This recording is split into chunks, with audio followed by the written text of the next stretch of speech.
kakain na naman tayo. Welcome sa panibago nating video. So ito na nga, at nagdasal na nga tayo. Siyempre para i-bless mo na yung pagkain natin for today's video. At ang pagkain pala natin, kung mapansin nyo, mukhang nagkamali yata ako ng sandok ng kanin, naparami. So ayan na nga mga kagutom, ang ulam natin dyan is nilagang baboy na may repolyo. At yung mapansin nyo, meron tayong nakatabing isang siling green kasi walang siling pula. So ayan na, kinagatan na natin yung siling green. Kasi nakikrave na tayo sa maanghang. So yun nga, habang kumakain ay nakikipagmaritisan pa nga. So ayun yun ako mga kagutom, sa mga hindi pa kumakain dyan. Tara na at kumain.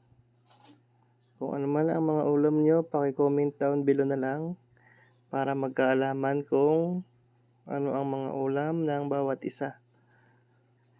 So yun mga kagutom, ang kumakain, nagkikipagmaritisan ang inyong person.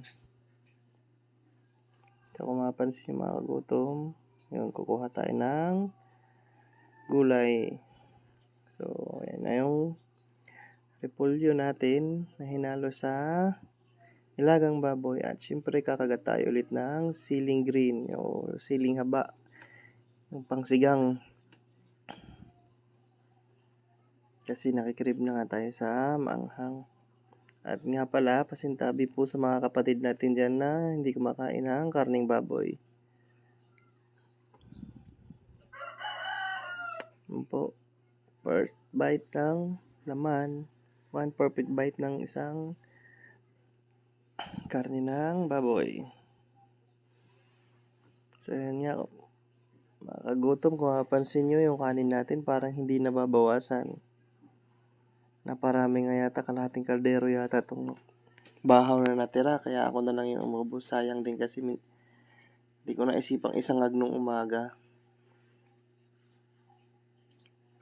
So inabot na hanggang hapon. No, isang malaking dahon ng repolyo. Ang sarap mga kagutom ng repolyo na hinalo sa nilagang baboy. So ayan na nga, tumulo pa nga. Sasubo ulit ng kanin mga kagutom. At syempre sa ulam, ang bahaw kasi ng mga gutom, masarap kainin lalo na't may sabaw ang ulam. Siyempre dyan, yung mga bahaw natin, tumitigas na sila mga kagutom. So ayan, kagat tayo ulit ng siling green. Ayan, at kumuha nga tayo ng sabaw dyan mga kagutom. Sinabawan natin yung kaning bahaw kasi nga medyo matigas. Ayan, siyempre tumayo pa nga tayo. Nakalimutan ko palang ibaba yung damit ko mga kagutom. Pasensya na. Nakita yung itinatago natin. So ayan, at tinuloy lang natin yung pagkain natin. Siyempre gulay. Kapansin yung mga kagutom, minsan napapatingala ako kasi nga bukas yung TV. So malapit ako sa bandang sulok, nasa may TV banda. Kaya yun. Kaya na minsan napansin nyo napapatingala ako. Kain po sa mga di pa kumakain dyan. Tumulo pa nga at napapahid pa. Uling kagat ng siling green natin.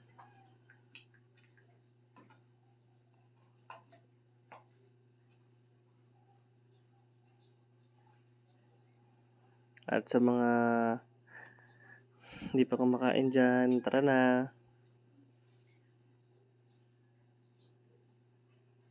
Kailan tayo makakasabak sa mga challenge kaya? Parang gusto kong sumali sa mga challenge mga kagutom.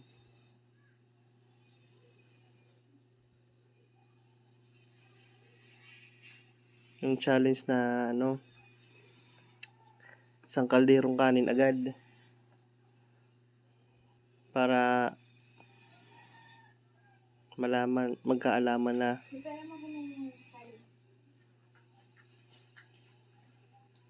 So yun na nga mga kagutom. Paubos na yung ulam natin, pero yung kanin natin nangangalahati pa lang. Paano na? Mukhang nagkamali ako na desisyon na. Ang dami ko palang kanin. Yan ay nag-iisip na tayo kung paano natin naubusin yan. Kasi yung ulam natin ubos na, pero yung kanin di pa. Napatawa na lang ako talaga kasi nga ang dami ng kanin natin.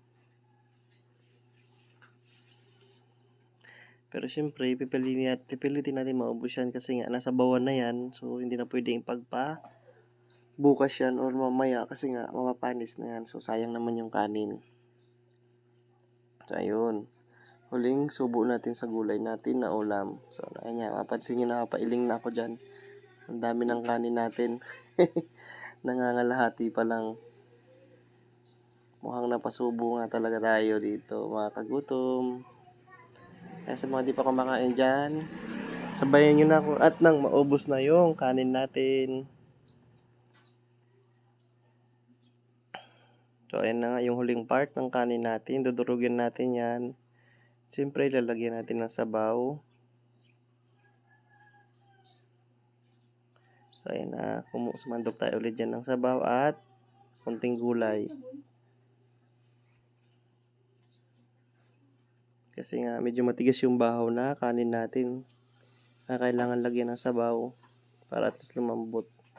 Kapansin nyo guys, sumandok na rin ako ng gulay para sa ulam. Gulay-gulay muna tayo for today's video. So, ano pang hintay natin? Time-lapse na. Ayan na.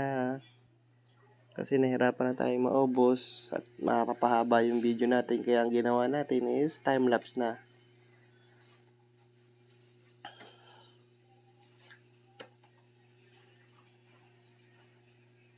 Ayan na guys, pansin nyo, paubos na yung pagkain natin.